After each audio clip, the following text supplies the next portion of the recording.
नमस्कार दोस्तों, फिर से एक नया वीडियो लेकर आया हूँ। भाग 1 बाल विकास एवं शिक्षा शास्त्र सीटेट।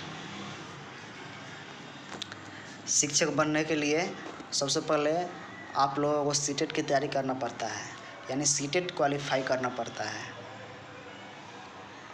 चलिए अब वीडियो स्टार्ट करते हैं। क्वेश्चन नंबर 1 से देखते हैं। 1 से 30 तक क्वेश्चन है जो इम्पोर्टेंट है।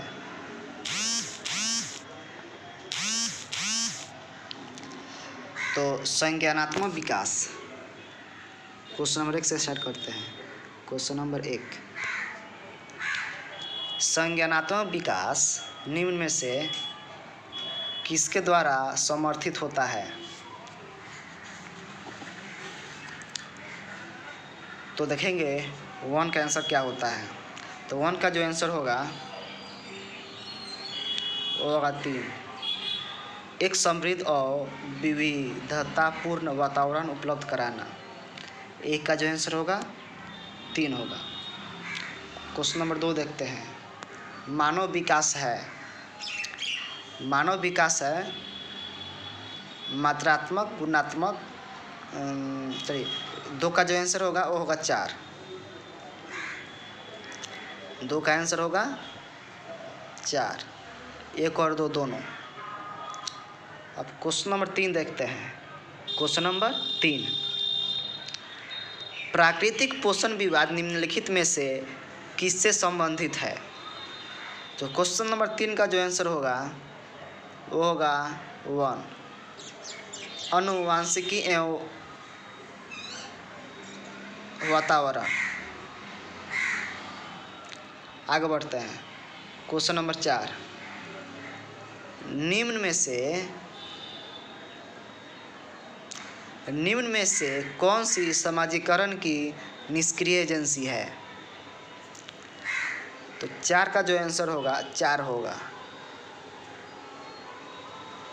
सार्वजनिक पुस्तकालय।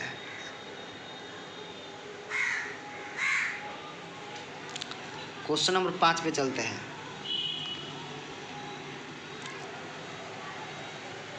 क्वेश्चन नंबर 5, वाइगोत्स्की के सिद्धांत में विकास के निम्नलिखित में से कौन से पहलू की उपेक्षा होती है? जैविक। 5 का जो आंसर होगा वो 3 होगा, जैविक। अब क्वेश्चन नंबर 6 देखते हैं। 1 वर्ष के शिशु जब आँख कान व हाथों से सोचते हैं तो निम्नलिखित में से कौन सा स्तर शामिल होता है? तो 6 का जो आंसर होगा वो होगा 3, इंद्रियजनित गामक स्तर, यानी 6 का जो आंसर होगा 3 होगा। अब क्वेश्चन नंबर 7 देखते हैं। क्वेश्चन नंबर 7, रिया कक्षा पिकनिक करने हेतु ऋषभ से सहमत नहीं है। वह सोचती है कि बहुमत के अनुकूल बनाने के लिए नियमों का संशोधन किया जा सकता है। यह सहपाठी विरोध पियाजे के अनुसार निम्नलिखित में से किससे संबंधित है? जो 7 का आंसर होगा वो होगा 4, सहयोग की नैतिकता। 7 का आंसर 4 होगा, सहयोग की नैतिकता। अब क्वेश्चन नंबर 8 देखते हैं। क्वेश्चन नंबर 8,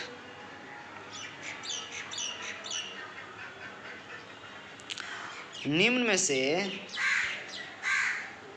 कौन सा स्टर्नबर्ग की बुद्धि का त्रिस्तरीय सिद्धांत का एक रूप है?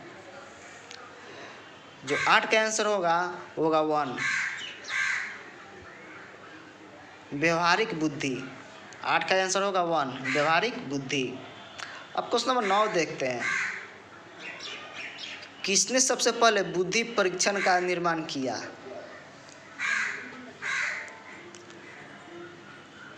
तो 9 का जो आंसर होगा वो होगा 2, एल्फ्रेड बीने।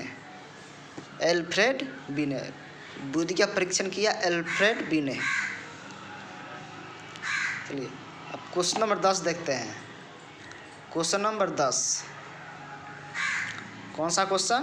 तो 10। ध्वनि संबंधी जागरूकता निम्नलिखित में से किस क्षमता से संबंधित है? तो 10 का जो आंसर होगा वो होगा 1। ध्वनि संरचना या चिंतन करना व उसमें हेर फेर करना। 10 का जो आंसर होगा वो होगा 1। Question number 11। कक्ष में जेंडर विभेद। तो 11 का जो आंसर होगा वो होगा 2। 11 का आंसर होगा 2। शिक्षार्थियों के हास्योन्मुख प्रयासों अथवा निष्पादन का कारण बन सकता है। अब क्वेश्चन नंबर 12 देखते हैं। निम्न में से कौन सा सीखने का शैली एक उदाहरण है? तो 12 का जो आंसर होगा ये होगा 1। चाक्षुष। 12 का आंसर होगा 1। अब क्वेश्चन नंबर 13 देखते हैं। एक शिक्षक कक्षा के कार्य को एकत्र करता है और उन्हें पढ़ता है, उसके बाद योजना बनाता है और अपने अगले पाठ को शिक्षार्थियों की आवश्यकताओं को पूरा करने के लिए समायोजित करता है। वह डैश कर रही है। तो जो 13 का जो आंसर होगा वो होगा 3। सीखने के लिए आकलन। जो 13 का आंसर होगा 3 होगा, सीखने के लिए आकलन। अब क्वेश्चन नंबर 14 देखते हैं। वे शिक्षक जो विद्यालय आधारित आकलन के अंतर्गत कार्य करते हैं। 14 का आंसर होगा 4। 14 का आंसर जो होगा वो होगा 4। व्यवस्था के लिए स्वामित्व की भावना रखते हैं। अब क्वेश्चन नंबर 15 देखते हैं। Question number 15। कौन सा क्वेश्चन? तो 15। ग्रेड अंकों से कैसे अलग है? ग्रेड अंकों से कैसे अलग है? यह प्रश्न निम्न में से किस प्रकार के प्रश्नों से संबंध है? तो 15 का जो आंसर है वो होगा 1, अपसारी। 15 का आंसर है 1, यानी कि अपसारी। क्वेश्चन नंबर 16 देखते हैं। छात्राएं। 16 का जो आंसर होगा 2 होगा। 16 का आंसर 2 होगा। अपनी आयु के लड़कों की तरह गणित में अच्छी है।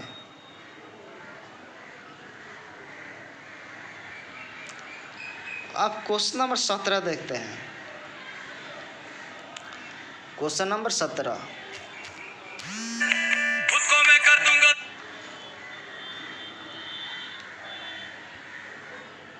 शब्दों में अक्षरों के क्रम को पढ़ने में कठिनाई का अनुभव करना और अक्सर चाक्षुष स्मृति का हांस डैश से संबंधित है। तो 17 का जो आंसर होगा वो होगा 1। 17 का आंसर 1 होगा। संशक्तिशील शिक्षा। संशक्तिशील शिक्षा। 17 का जो आंसर होगा, 17 का आंसर जो होगा डिसग्लेक्सिया। 17 का आंसर होगा डिसग्लेक्सिया। डिसग्लेक्सिया। अब क्वेश्चन नंबर 18 देखते हैं। सभी के लिए विद्यालयों में सभी की शिक्षा निम्नलिखित में से किसके लिए प्रचार वाक्य हो सकता है? तो 18 का जो आंसर होगा वो होगा 2। 18 का आंसर होगा 2, समावेशी शिक्षा। 18 का जो आंसर होगा 2 होगा, समावेशी शिक्षा। अब क्वेश्चन नंबर 19 देखते हैं। Question number 19।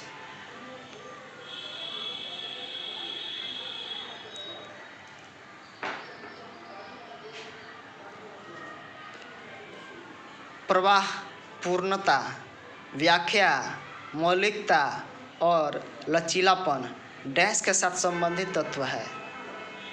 तो 19 का जो आंसर होगा वो होगा 1, प्रतिभा। 19 का जो आंसर होगा वो होगा प्रतिभा। अब क्वेश्चन नंबर 20 देखते हैं। प्रतिभाशाली शिक्षार्थियों को डैश से जुड़े प्रश्नों पर अधिक समय देने के लिए कहा जाता है। 20 का जो आंसर होगा वो होगा 3 सर्जन। 20 का आंसर होगा 3 सर्जन। अब क्वेश्चन नंबर 21 देखते हैं। गणित में अधिक निरयुक्ता का आकलन निम्न में से किस परीक्षण द्वारा सर्वाधिक उचित तरीके से किया जा सकता है? तो 21 का जो आंसर होगा वो होगा 2। 21 का आंसर होगा 2 निदानात्मक परीक्षण।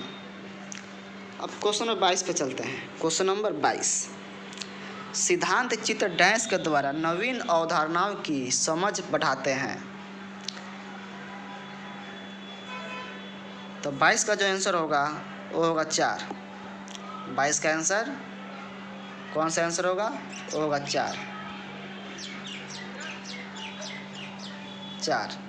तर्कपूर्ण ढंग से सूचनाओं की व्यवस्थित करने की योग्यता को बढ़ाने। अब क्वेश्चन नंबर 23 पे चलते हैं। एल्बर्ट बैंड्यूरा के सामाजिक अधिगम सिद्धांत के अनुसार निम्न में से कौन सा सही है? तो जो 23 का जो आंसर होगा वो होगा 2 बच्चों के सीखने के लिए प्रतिरूपण। 23 का जो आंसर होगा वो होगा 2। अब क्वेश्चन नंबर 24 पे चलते हैं।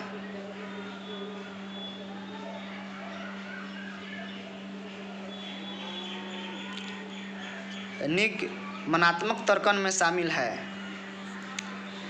जो 24 का आंसर होगा वो होगा 1 सामान्य से विशिष्ट की ओर तर्कना। क्वेश्चन नंबर 25, जब बच्चे एक अवधारणा को सीखते हैं और उसका प्रयोग करते हैं तो अभ्यास उनके द्वारा की जाने वाली त्रुटियों को कम करने में मदद करता है। यह विचार डैश के द्वारा दिया गया है। 25 का जो आंसर होगा होगा 1 E.L. थॉर्नडाइक।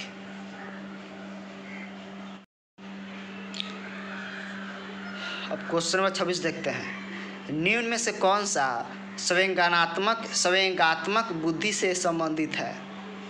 तो 26 का जो आंसर होगा वो होगा 4 सहानुभूति देना। 26 का आंसर होगा वो 4 होगा। अब क्वेश्चन नंबर 27 पे चलते हैं। एक आंतरिक बल जो प्रोत्साहित करता है और व्यवहारपरक प्रतिक्रिया के लिए बाध्य करता है एवं उस प्रक्रिया को विशिष्ट दिशा उपलब्ध कराता है। तो 27 का जो आंसर होगा वो होगा 1 अभिप्रेरणा। अब क्वेश्चन नंबर 28 पे चलते हैं। निम्न में से कौन सी शब्दावली प्रायः अभिप्रेरणा के साथ अंतः बदलाव के साथ इस्तेमाल की जाती है? तो 28 का जो आंसर होगा वो होगा 3। 28 का आंसर 3 आवश्यकता। अब क्वेश्चन नंबर 29 देखते हैं। डैश प्रेरणाएं अनुभूतियों के संतुष्टिकरण की अवस्थाओं तक पहुंचने और व्यक्तिगत लक्ष्यों को प्राप्त करने की आवश्यकता को संबोधित करती है। 29 का जो आंसर होगा वो होगा 2 भावात्मक। 29 का जो आंसर होगा 2 होगा। अब क्वेश्चन नंबर 30 देखते हैं। निम्नलिखित में से कौन सा कारक अधिगम को सकारात्मक प्रकार से प्रभावित करता है? 30 का आंसर जो होगा 3 होगा अर्थपूर्ण संबंध। 30 का आंसर 3 होगा अर्थपूर्ण संबंध। ये 30 नंबर वीडियो समाप्त हुआ, 30 नंबर क्वेश्चन समाप्त हुआ। मैं इसी तरह आप लोगों को रेगुलर क्वेश्चन 1 से 30 तक अपलोड करता रहूँगा और आप लोगों को बताता रहूँगा ताकि आप सीटेट एग्ज़ाम को क्वालिफाई कर सके और आपका सपना जो है टीचर बनने का वो पूरा हो सके। और मेरे चैनल को भी सब्सक्राइब करें ताकि ज़्यादा से ज़्यादा लोग मेरे वीडियो को देखें और शेयर भी करें। धन्यवाद। जय हिंद, जय भारत।